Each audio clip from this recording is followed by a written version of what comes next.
teman-teman YouTube, Assalamualaikum warahmatullahi wabarakatuh. Jadi sesuai thumbnailnya, hari ini aku akan menceritakan ke kalian tentang my acne story. Seperti yang kalian lihat di thumbnail, di situ ada foto ini, from this to this. Ini beneran foto aku saat aku breakout. Mungkin buat kalian yang nge-follow Instagram aku, beberapa bulan yang lalu aku suka upload foto dan di situ aku bener-bener lagi breakout parah. Dan sekarang itu udah alhamdulillah lumayan banget. Di sini aku nggak pakai makeup sama sekali, aku cuma pakai sunscreen tadi dan ya bisa kalian lihat perbandingannya sama foto yang sebelumnya itu. Jadi mungkin aku akan cerita dulu sedikit tentang kondisi kulit aku sebelumnya. Jadi dulu itu waktu aku masih SMA, aku itu cenderung memiliki tipe kulit yang dry to normal dan aku itu jarang banget jerawatan. Biasanya kalau jerawatan pun itu cuma kayak jerawat yang kayak beruntusan gitu dan itu paling cuma sebentar timbul terus nanti hilang sendiri itu tanpa aku pencet, tanpa aku apain ya nanti hilang sendiri. Jadi nggak ada jerawat yang sampai berhari-hari. Nah sampai akhirnya aku masuk kuliah itu di tahun 2018. Aku kan kuliah di Fatmawati. Nah rumahku di Bekasi. Jadi dari Bekasi ke Fatmawati aku waktu itu naik KRL. Dan di situ aku mulai ngerasain kalau tipe kulit wajah aku ini berubah jadi agak berminyak nih. Biasanya tuh kalau dulu aku minta kertas minyak sama teman aku, itu aku bener-bener kering atau ya paling cuma ada sedikit doang minyaknya. Tapi pas udah masuk kuliah nih, udah mulai terlihat banyak tuh ya paling setengah kertas minyak itu. Nah menurut aku itu masih normal karena nggak terlalu berlebihan juga minyaknya. Tapi kemudian di bulan Oktober atau November 2018 itu, aku mulai ngerasain kalau jerawat yang biasanya timbul itu nggak yang tiba-tiba hilang, tapi timbul lagi. Bahkan kalau misalnya yang satu itu hilang, ada lagi di sisi lain yang timbul dan itu seterusnya kayak gitu. Dan itu yang parahnya banget adalah di sebelah kanan aku. Jadi yang tadi di foto sebelumnya itu juga kondisi wajah aku yang di sebelah kanan. Nah aku nggak tahu kenapa cuma di sebelah kanan doang, karena sebelah kiri ini bener-bener masih yang oke lah, masih yang mulus-mulus aja gitu. Jadi permasalahan aku adalah di sebelah kanan ini gitu. Nah aku mikirnya kayak apa ini dari debu-debu ya, karena kan kalau di KRL harus pakai masker tuh aku, dan itu cukup lama kan perjalanan 1,5 jam bahkan kadang sampai 2 jam gitu. Dan itu pulang pergi aku terusnya kayak begitu. Nah mungkin apa karena itu ya jadinya aku jerawatan. Nah kemudian biasalah kita coba-coba skincare gitu kan. Nah mungkin salahnya aku nggak riset nih skincare apa aja sih yang cocok sama kulit aku, yang nggak cocok sama kulit aku itu skincare-nya seperti apa. Karena selama ini aku ganti skincare pun, ganti facial wash atau ganti toner, serum dan segala macam, aku nggak pernah yang kayak begini gitu. Dan baru saat itu aja aku kayak ngerasain ini breakout gitu. Cuma nggak terlalu parah tuh saat itu. Singkat cerita pas setelah itu COVID di tahun 2020, aku udah nggak kemana-mana, maksudnya aku udah nggak ke kampus naik kereta. Ya aku di rumah aja, terus aku mulai skincare rutin lagi di rumah dan alhamdulillah membaik tuh. Paling tinggal sisanya aja, tapi tetap yang sebelah kanan ini bener-bener yang bandel banget gitu. Tetap aja ada jerawat meskipun udah nggak yang sesering kemarin. Tapi yang kiri alhamdulillahnya dia tetap konsisten dan nggak ada perubahan apa-apa, nggak yang breakout juga, nggak yang ikut-ikutan yang sebelah kanannya nih. Dan itu sampai 2021, 2022 awal itu masih normal-normal aja. Sampai akhirnya setelah aku masuk kerja itu sekitar bulan April itu masih normal sebenarnya.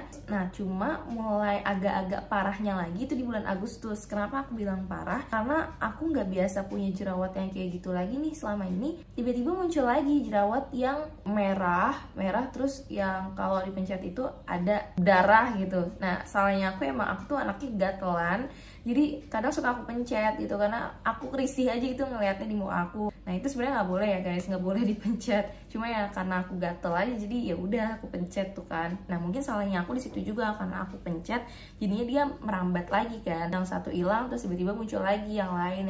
Dan itu bener-bener yang di sebelah kanan makin parah. Dan yang lebih parahnya lagi, ini yang sebelah kiri ikutan. Padahal yang sebelumnya nggak ada tuh di sebelah kiri kan, kayak jerawat-jerawat kayak gitu. Tiba-tiba di bulan Agustus September itu yang sebelah kiri ikutan muncul. Terus kayak wah aku yang sebelumnya kayak udah biasa aja jadi kepikiran karena kok bisa dua-duanya sekarang timbul gitu. Dan yang makin aku bilang parah lagi, yang sebelah kiri ini ikutan kayak yang di sebelah kanan. Jadi yang satu hilang tiba-tiba muncul lagi nih yang satunya lagi di sisi-sisi yang lain tapi tetap di sebelah kiri. Jadi yang makin kayak kejar-kejaran nih sebelah kanan dan sebelah kiri. Wah udah tuh aku kayak kepikiran ini gimana ya caranya aku coba pakai skincare ini tapi tetap aja tuh nggak nggak ada yang ngaruh, bahkan kayaknya tambah parah, tambah muncul lagi, sampai akhirnya kayak aku mikir kayaknya ini harus konsultasi sih ke dokter kulit gitu. Tadinya aku mikir apa offline aja ya, karena kan kalau offline dokternya itu bisa langsung ngeliat kondisi wajah aku saat itu seperti apa, dan mungkin dia akan langsung resepin obat apa nih yang cocok sama kulit aku, kondisi wajah aku saat itu. Tapi aku mikir kayaknya kalau offline itu agak mahal ya, dan aku nggak tahu sih sebenarnya bisa pakai BPJS atau enggak kalau ke dokter SPKK gitu. Tapi ya karena sekarang juga udah ada konsultasi online. Oh ya, disclaimer dulu, ini aku nggak ada endorse apa-apa, jadi pure kalau ini sharing pengalaman aku aja. Terus akhirnya aku coba tanya ke teman aku yang pernah konsul online. Waktu itu teman aku itu konsul juga di Halodoc tentang kondisi jerawatnya dia, dan akhirnya aku tanya tuh ke dia, pakai dokternya dokter apa, terus apa aja sih yang diomongin kalau lagi konsultasi itu. Akhirnya dia ngasih tahu ke aku, terus dia juga ngerekomendasiin dokternya dia ke aku. Akhirnya karena aku masih newbie juga, aku pakai tuh dokternya temen aku itu. Aku di bulan awal-awal Oktober itu, aku lupa di tanggal 3 atau 5 gitu. Pokoknya di awal Oktober aku mulai konsultasi di Halodoc, itu dokter SPKK. Nah, aku kasih tahu keluhan aku kasih tahu kondisi wajah aku saat itu seperti apa. Nah, di situ aku kasih tahu tuh foto aku dari sisi kanan, sisi kiri, atas, bawah, depan, pokoknya semuanya sampai terlihat sama dokternya, biar dia bisa analisis nih sebenarnya kondisi wajah aku itu kenapa. Dan aku tuh sempat tanya juga kenapa yang parahnya itu di sebelah kanan aja, kayak dari dulu tuh sebelah kanan bener-bener bandel banget gitu. Aku tuh sampai ganti sarung bantal itu kayak per 3 hari, per seminggu, itu pernah aku lakuin sebelumnya, tapi kayak nggak ngaruh gitu, tetap aja yang kanan ini bandel banget gitu. Kata dokternya sebenarnya nggak bisa diprediksi juga ini dari mana, karena bisa jadi dari pola hidup kita, dari pola makan kita dan segala macemnya gitu. Jadi ya udah, dokternya itu cuma resepin ke aku aja pakai obat ini gitu, dan aku ikutin tuh di bulan Oktober itu. Nah, aku sih ngerasanya di bulan Oktober sampai November itu aku nggak ada perubahan yang signifikan gitu, dan di bulan November itu aku skip konsul, alias aku nggak lanjutin konsultasi. Terus sampai akhirnya jerawat aku makin parah di bulan November ke Desember itu tuh kayak dia makin parah, dan akhirnya aku memutuskan untuk kembali konsultasi di Halodoc itu di bulan Desember. Tapi yang di konsul kedua aku ini aku nggak pakai dokter yang kemarin yang rekomendasi teman aku, melainkan aku cari sendiri nih kira-kira dokter mana yang cocok sama aku gitu. Temulah dokter ini, aku konsul sama dia, dan aku diresepin 2 produk yang tadi kalian lihat di thumbnail. Itu ada La Roche-Posay facial wash dan salep Mediclean TR yang ungu ini.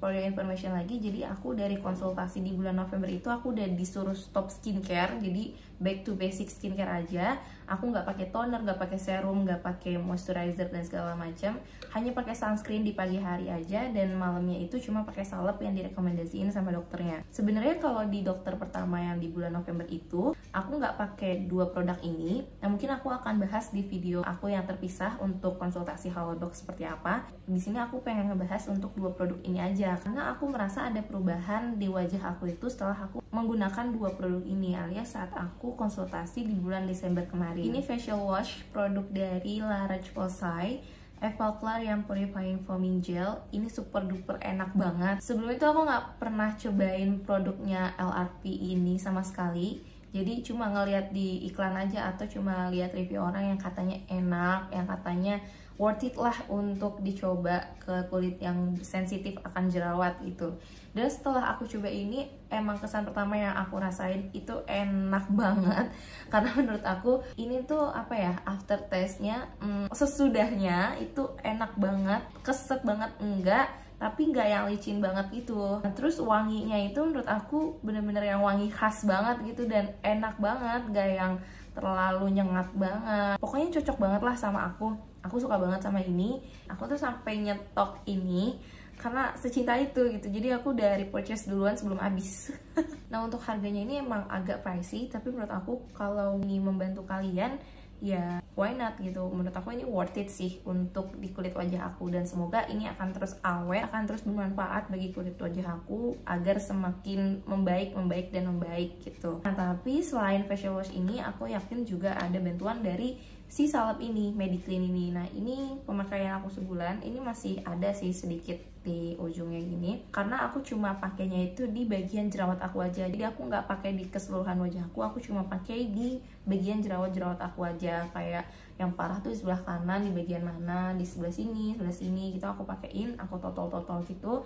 Terus yang sebelah kiri juga, kadang kalau ada jerawat di dagu juga aku pakein. Yang aku rasain selama aku pakai Mediclean ini kan ada retinoidnya ya. Sebenarnya aku nggak terlalu ngerti sih bedanya apa sama yang orange, karena ya sebelumnya itu aku pakai yang orange, tapi keduanya yang pasti ada simbol obat keras ini. Jadi kalau bisa tetap harus mengikuti anjuran dari dokter ya guys. Takutnya kenapa-napa di kulit kalian. Bahkan pas aku kemarin pakai pun, aku tuh ngerasa kayak kulit aku burning banget gitu loh beberapa hari. Tiap pakainya itu kayak wah, bener-bener kayak kebakar, kayak panas banget. Tapi aku tahan karena ya paling panasnya itu cuma 10-15 menit aja gitu. Tapi itu udah agak lama kan, 10-15 menit. Dan aku tuh selalu ngeliatin kondisi wajah aku setelah aku pakai salep ini tuh selalu ngelupas, bener-bener yang ngelupas banget gitu. Dan ini dia kondisi wajahku sekarang, yang belum terlalu mulus banget, belum terlalu baik banget, tapi ini bener-bener yang better than last month. Jadi aku sangat-sangat bersyukur dan aku berharap semoga setelahnya ini akan semakin membaik. Oke guys, jadi itu dia my acne story di beberapa bulan terakhir sampai sekarang. Terima kasih buat kalian yang udah nonton video ini sampai habis, dan jangan lupa untuk tetap terus tonton video aku yang lainnya ya. See you next video, dadah.